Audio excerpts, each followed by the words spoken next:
Bonjour à toutes, bonjour à tous. Vous écoutez Valeurs Refuge, le rendez-vous qui vous aide à mieux comprendre l'économie.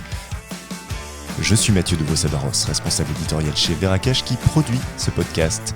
Au sommaire de ce 8e numéro, où est le temps d'un pays qui a comme président un militaire avec les pleins pouvoirs, une police secrète, une seule chaîne de télévision et dont toute l'information est contrôlée par l'État ?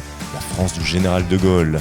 Quittons OSS 117 et revenons au présent avec une situation économique de la 7e puissance mondiale qui questionne les marchés financiers et qui, selon certains, laisse présager du pire.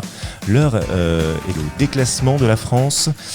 Pour en parler, je suis avec Benjamin Rosor, rédacteur en chef du blog L'Or et l'Argent et contributeur du blog de Veracash, Valeurs Refuge. Épisode 8, c'est parti. Bonjour Benjamin. Bonjour. Ça faisait longtemps qu'on ne s'était pas vu, ça fait plaisir. Et pendant ce temps-là, la France va mal. Et pendant ce temps-là, la France sombre, se déclasse. On a vu passer fin avril, il me semble, une note de l'agence Fitch qui déclasse la note de la France. Avant d'aller effectivement dans le cœur du sujet, on va essayer de comprendre effectivement qui sont ces acteurs qui font un peu la pluie et le beau temps sur la confiance que les marchés portent au pays. Déjà, qui sont ces agences de notation ? Alors, ces agences de notation, il y en a trois qu'on appelle les Big Three. Il y a Moody's, Standard & Poor's et Fitch. On parle de ces trois-là parce que ce sont les plus importantes, c'est celles qui ont la plus grosse résonance quand elles disent quelque chose.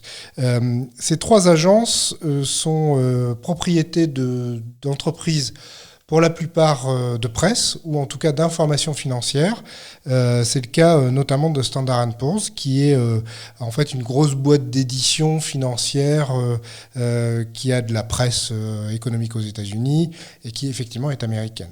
Ensuite, on a Moody's qui, elle, est maintenant cotée en bourse. Alors c'est un peu bizarre parce que la société qui est cotée en bourse a investi dans un fonds d'investissement qui est un fonds d'investissement de Warren Buffett. Donc là, on peut commencer à se dire que il y a un peu un mélange, un peu un truc de juger parti, alors que pour Standard & Poor's, on est encore sur, normalement, d'un côté de la barrière, c'est-à-dire le côté de l'information. Et puis on a Fitch. Fitch, c'est intéressant parce que c'est une boîte qui appartenait à 50% à un investisseur français, avec la holding Fimalac, qui est la holding de Marc Ladré de la Charrière. C'est plus vrai, puisqu'il a vendu une partie de ses parts et que maintenant, Fimalac n'a plus que 20% de Fitch et les 50% pour un groupe de médias américains. Donc on est plutôt dans l'investissement média. Mais en tout cas, c'est plutôt très américain comme agence. Ça questionne un peu quand même ce côté américain, l'Amérique comme juge absolu de la santé financière et économique des pays. Alors, ce ne sont pas des juges, ils ne sont là que pour informer, et effectivement, ce sont leurs verdicts, si on reprend la thématique de la justice, qui sont plus ou moins écoutés par les uns et les autres. Mais effectivement, ces agences de notation qui, normalement, sont totalement indépendantes de tout ça, sont quand même très liées au monde de la finance américaine. Là, on va parler de la classification effectivement des pays et qui sont octroyés par ces agences de notation. Ça va de AAA, AA, ensuite effectivement il y a des variations plus, moins. Ça va jusqu'à quelle lettre ?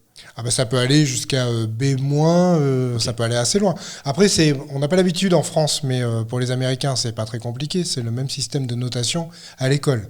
En clair, on a AAA, c'est 20 sur 20. Dans l'absolu, il me semble qu'il n'y a pas d'États qui ont de AAA. La seule valeur qui est AAA, c'est l'or. Qui a toujours eu AAA. Et puis après, donc effectivement, il y a entre 16 et 20, donc AA et AA-, ce qui est arrivé à la France. C'est-à-dire qu'on était AA, AA, et on est passé AA-. C'est pas encore, il n'y a pas encore de B. Alors, pour établir justement cette notation, tu faisais référence à l'école. Quels sont les indicateurs que prennent en compte justement ces agences de notation pour pouvoir déterminer du positionnement et de cette fameuse notation ? Alors, il faut savoir que cette note, elle va surtout être utilisée dans le cadre de financement de dette. C'est-à-dire qu'en fait, on va prendre un pays et dire ce pays a une forte capacité à rembourser, voire ne pourra jamais ne pas rembourser. Et donc, Le premier indicateur, c'est la dette et la capacité à rembourser cette dette. C'est ça ce que Fitch a fait pour la France. Donc le Fitch a dit, il se trouve qu'on a une dette qui est quand même très imposante, puisqu'on est aujourd'hui à 3 000 milliards d'euros, avec 111 ou 112% du PIB, puis une réforme des retraites qui visiblement n'avait pas l'air de bien passer quand la note a été établie. Donc, l'agence de notation s'est dit on a une dette qui est très importante, le quoi qu'il en coûte n'a pas été remboursé, ou en tout cas n'a pas à augmenter la dette, et la dette de la France ne diminue pas ou peu, et en plus quand le gouvernement tente de faire des réformes, visiblement les citoyens sont plutôt très agités et les refusent. Donc c'est assez normal que cette agence de notation ait dit « Attention, là, visiblement, vous allez avoir un petit souci de dette ».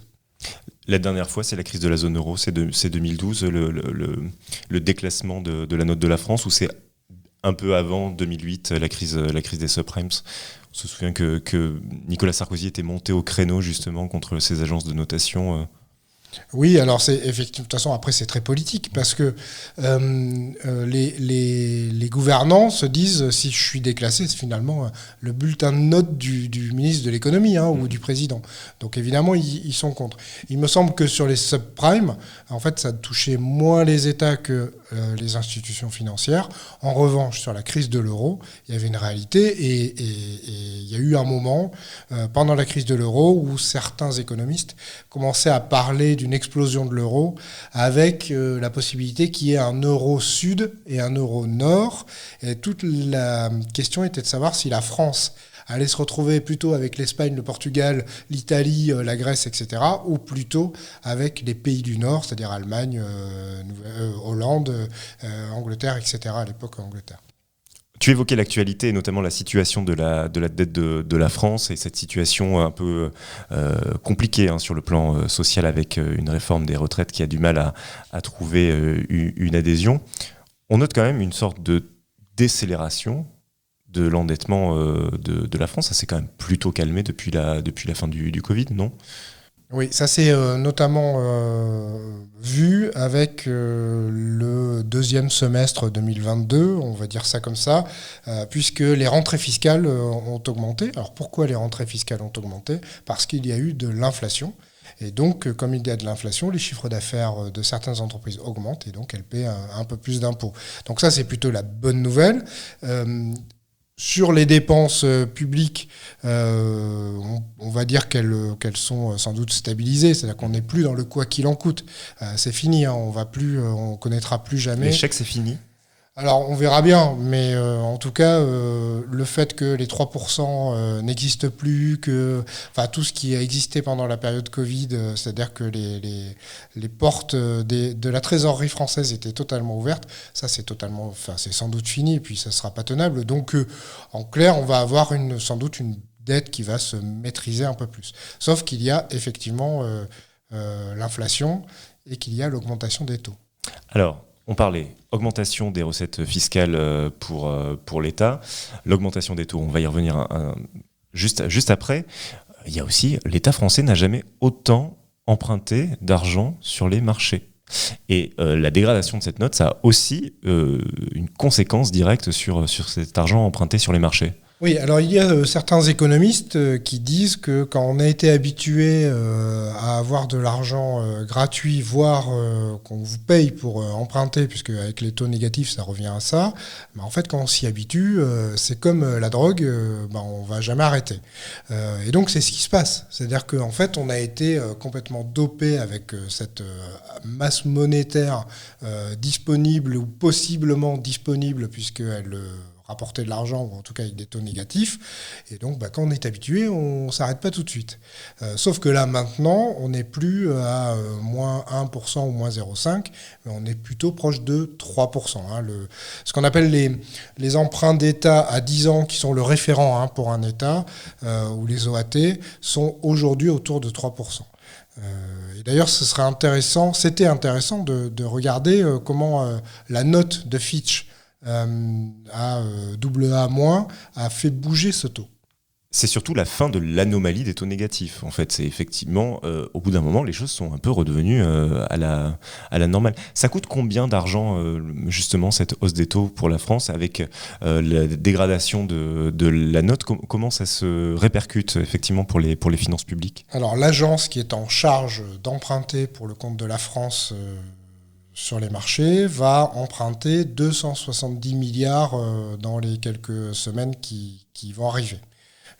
Aujourd'hui, on est à, alors je dis 3%, c'est en fait 2,8, 2,85%. Ça correspond à 8 milliards, ces intérêts. C'est-à-dire qu'avant, on empruntait. Alors, quand on emprunte avec des taux négatifs ou des taux proches de zéro, ça ne veut pas dire qu'il ne faut pas rembourser le capital. C'est toujours pareil. On dit je peux emprunter comme je veux parce que ça coûte rien. Si, un jour il va falloir le rembourser, le capital. Et d'ailleurs, si on faisait une petite digression, on pourrait se dire qu'en ce moment les difficultés des entreprises proviennent de la problématique de rembourser le capital du PGE. Qui semblait être de l'emprunt, de l'argent quasiment gratuit et sans caution et sans rien, sauf qu'à un moment il faut les rembourser. Donc il faut arriver à dégager assez d'argent pour avoir la capacité de rembourser cet emprunt. Si on dézoome, la situation de la France, la situation économique de la France, elle est si mauvaise que ça? Alors, ça dépend quels indicateurs on regarde, parce que si on regarde le chômage, on est quasiment au plein emploi.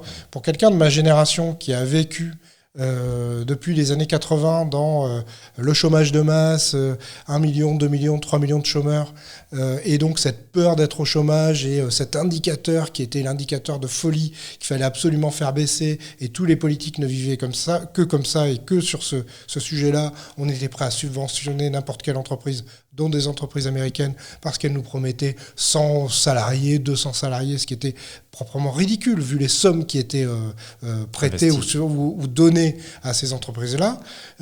Aujourd'hui, on est quasiment au plein emploi, on est à 5-6%. Et alors ça, c'est très étonnant parce que tout le monde s'en fout.